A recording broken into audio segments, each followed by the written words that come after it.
Alright, back with you once again. Here I'm going to show you some drawings I've done out of this new sketchbook I've picked up, which I'm using here. I'm not taking it with me. Now these are the patterns I've done here. You can see that. The color patterns I've done. Look at this here, see? With the colors and then the background, the colors. And it's the first drawing. Now the second one I'm going to show you, this is basic floor plan of a bedroom.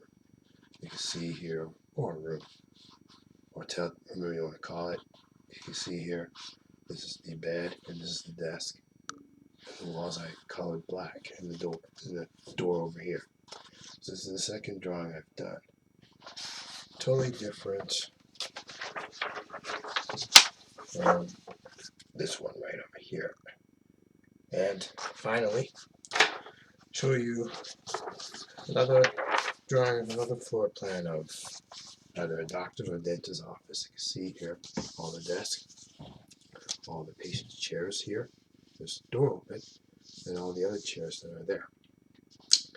As you can see, I was going to draw some stuff in here, a bed, operating bed here.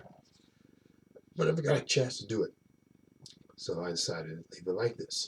So, those are my sketches for today. I'll show you more in a future video.